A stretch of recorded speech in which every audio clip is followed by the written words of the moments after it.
चलो, good morning दोस्तों, सत श्री अकाल। कैसे हैं आप लोग? आशा करते हैं अच्छे होंगे। आज हम लेकर आए हैं आप लोगों के लिए। इसके पहले वाली वीडियो मैंने आपको बताया था कि पृथ्वी के बारे में हमने समझा था। पृथ्वी के बारे में भी और कुछ जानेंगे हम, पर थोड़ा सा नॉलेज हमने पृथ्वी के बारे में बताया था आपको कि पृथ्वी का कितना ग्रेविटी है, क्या कर पृथ्वी का क्यूरियस बेल किसे कहते हैं, पृथ्वी पे सुनामी कैसे आती है, मैं थोड़ा सा बताया था। ज्वार और भाटा किसे कहते हैं, है ना। पृथ्वी से सूर्य की दूरी मैंने आपको समझाया था अच्छी तरह से। अपसौर उपसौर बताया था, और मैंने आपको बताया ध्रुवों पर 6 माह दिन 6 माह रात क्यों होती है, अच्छी तरह समझा दिया था हमने आपको। चलो आज हम पढ़ेंगे मून। देखो आपको पता ही होगा कि चंद्रमा का मात्र एक ही उपग्रह है जिसे क्या कहा जाता है, सॉरी, पृथ्वी का मात्र एक ही उपग्रह है जिसे क्या कहा जाता है, चंद्रमा। और चंद्रमा पृथ्वी का क्या है, जीवाश्म है। चंद्रमा पृथ्वी का क्या है, जीवाश्म है, और इसे रात की रानी भी कहा जाता है। पृथ्वी पर मात्र एक ही उपग्रह है जिसका नाम क्या है, चंद्रमा, मून।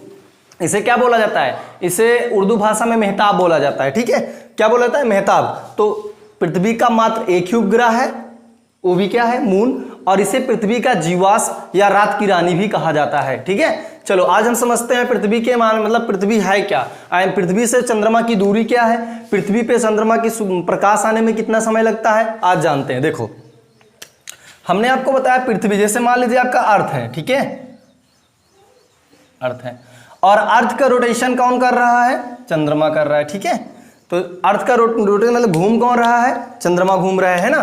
पृथ्वी का चक्कर कौन लगा रहा है, चंद्रमा लगा रहा है। तो आप देखो चंद्रमा पृथ्वी से चंद्रमा की दूरी, चंद्रमा कितनी दूर है पृथ्वी से, आज समझते हैं। देखो पृथ्वी से चंद्रमा की दूरी है 3,84,000 किलोमीटर। चंद्रमा से मतलब पृथ्वी से चंद्रमा की दूरी कितनी है, 3,84,000 किलोमीटर। अगर देखा जाए तो कहते हैं पृथ्वी चंद्रमा का प्रकाश पृथ्वी पर पहुंचने में मात्र 1.3 सेकंड का समय लगता है, 1.3। यानी ऐसी बात समझ लो, दूरी कितनी है भाई, पृथ्वी से चंद्रमा की दूरी 3,84,000 किलोमीटर है। और इसी को अगर चंद्रमा का प्रकाश पृथ्वी पर कितने मिनट में पहुंचता है, तो मिनट नहीं, ओनली सेकंड में पहुंचता है, 1.3 सेकंड, 1.3 मिनी सेकंड में पहुंच जाता है। यानी 1 सेकंड से भी छोटा सेकंड होता है ना, जो सेकंड को नापता है, तो 1.3 मिनी सेकंड में क्या होता है, सूर्य का प्रकाश पहुंच जाता है। इसका प्रकाश चलता है भाई प्रति सेकंड 3 लाख किलोमीटर प्रति सेकंड की रफ्तार से चलता है। इसका प्रकाश 3 लाख किलोमीटर प्रति सेकंड की रफ्तार से चलता है, प्रति सेकंड की रफ्तार से। यानी ये पृथ्वी पर चंद्रमा का प्रकाश 3 लाख किलोमीटर प्रति सेकंड की रफ्तार से चलता है, और इसे पृथ्वी तक आने में कितना समय लगता है भाई, 1 सेकंड और 3 मिनी सेकंड, यानी सेकंड से भी छोटा होता है। तो 1.3 मिनी सेकंड में क्या करता है, पहुंच जाता है पृथ्वी तक। ठीक है, और इसे पहुंचने में एक मिनट में 1 सेकंड में कितने किलोमीटर जाता है, 3 लाख किलोमीटर। तो बच्चा कितना, 84। तो 84 को कितने में कवर कर लेता है, 3 मिनी सेकंड में। ठीक है, तो याद रखिएगा पृथ्वी पर चांद का प्रकाश आने में कितना समय लगता है, 1.3 सेकेंड लगता है। ये 1 पॉइंट मिनी नहीं, देखो जब 1 मिनट होता है ना, तो 1 मिनट का चिन्ह ये होता है, 1 मिनट 30 सेकंड ए होता है। अगर कहीं भी आपको एक बिंदी अगर नीचे लगी हो तो समझ लेना सेकंड की बात कर रहा है। ठीक है, तो यहां पे देखो हमने क्या लगाया, एक बिंदी लगाया ना, तो ये सेकंड 1.3 मिनी सेकंड में पहुंच जाता है। ठीक है, 1 सेकंड और 3 मिनी सेकंड में पहुंच जाता है, और ये जिसे माइक्रो सेकंड भी कहते हैं। ठीक है, और इसकी मतलब नापता कितनी रफ्तार से चलता है प्रकाश, तो 1 सेकंड में 3 लाख किलोमीटर इसका प्रकाश होता है, 1 सेकंड में 3 लाख किलोमीटर पहुंच जाता है। ये समझ में आ गया।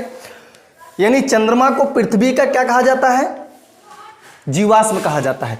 इसे रात की रानी भी कहा जाता है। पृथ्वी का मात्र एक उपग्रह है जिसे क्या कहा जाता है, चांद, यानी चंद्रमा कहा जाता है। चंद्रमा की दूरी पृथ्वी से कितनी है, 3,84,000 किलोमीटर दूर है। यानी चंद्रमा पृथ्वी से कितनी दूर है, 3,84,000 किलोमीटर दूर है। और इसे पृथ्वी पर आने में समय कितना लगता है, 1.3 मिनी सेकंड या माइक्रो सेकंड में क्या करता है, पृथ्वी तक पहुंच जाता है। और 1 सेकंड में इसकी रफ्तार कितनी होती है, 3 लाख किलोमीटर। ये समझ में आ गया होगा आप लोगों को अच्छी तरह से।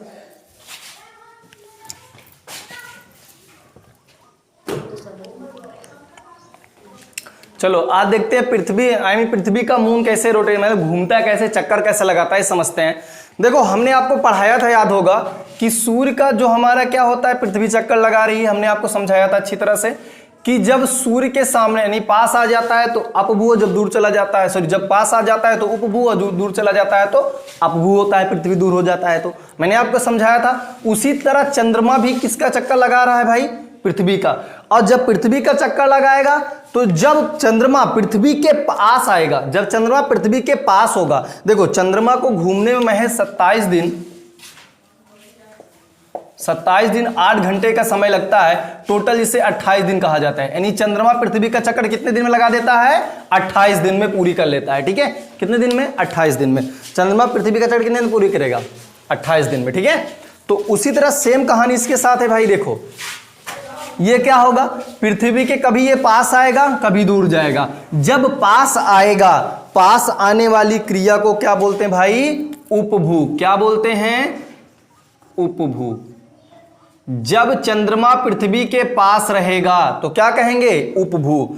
और जब चंद्रमा पृथ्वी से दूर रहेगा तो अपभू। तो याद होगा मैंने आपको पढ़ाया था अपसौर और उपसौर। अब यहां पे भू क्यों, वहां पे अपसौर उपसौर क्यों होता था? क्योंकि वहां पे पृथ्वी किसका चक्कर लगाती थी? सौर यानी सूर्य का। तो इसीलिए क्या बोला जाता है था? अपसौर उपसौर। यहां पे मून किसका चक्कर लगा रहा है? भू। भू यानी धरा, यानी धरा मतलब पृथ्वी। अपने पृथ्वी का पर्यायवाची तो पता पढ़ा ही होगा, भू धरा पृथ्वी होता है। तो ये क्या है?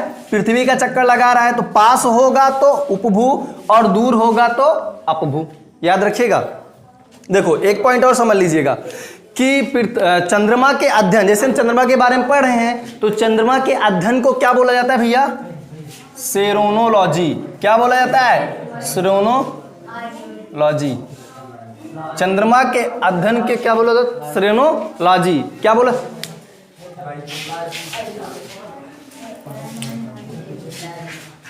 सेरोनोलॉजी। क्या बोला जाता है? सेरोनोलॉजी।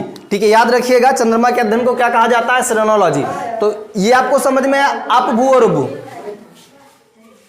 तो शांत रहिए। जब पृथ्वी के पृथ्वी के पास रहेगा चंद्रमा तो क्या बोला जाएगा? उपभू। और जब दूर हो जाएगा तो अपभू। दूसरी बात समझना, जब पृथ्वी के ये पास रहेगा तो इसका आकार, याद रखिएगा, इसका आकार क्या रहेगा भाई? बड़ा रहेगा। क्या रहेगा? बड़ा रहेगा। देखो हमने बनाया भी है बड़ा ना, तो इसका आकार बड़ा रहेगा।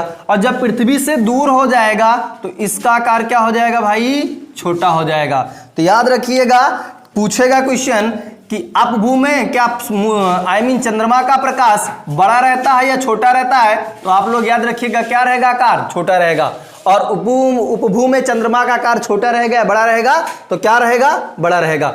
जब पृथ्वी के पास आता है, जब पृथ्वी के पास रहता है तो उसे क्या कहते हैं? उपभू। और जब पृथ्वी से दूर हो जाता है तो उसे क्या कहते हैं? अपभू। तो मैंने आपको समझाया था पृथ्वी से चंद्रमा की दूरी 3,84,000 किलोमीटर है।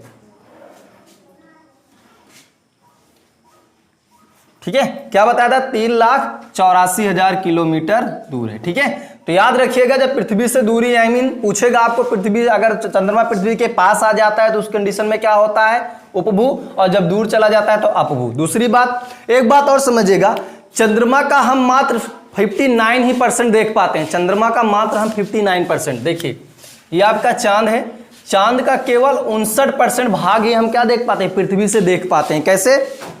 सपोज दैट जो पृथ्वी की तरफ भाग होगा उसी को तो आप देख पाओगे ना, जो पीछे है उसको आप नहीं देख पाते। तो चंद्रमा को हम पूरा नहीं देख पाते। क्वेश्चन आपसे पूछ लेता है कि चंद्रमा को हम कितने % देख पाते हैं, चंद्रमा की कितने % भाग को हम देख पाते हैं? तो याद रखिएगा आप चंद्रमा के 59% भाग को हम केवल 59% भाग को देख पाते हैं।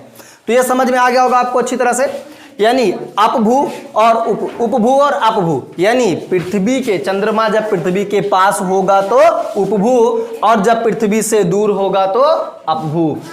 चंद्रमा पृथ्वी से कितने किलोमीटर दूर है?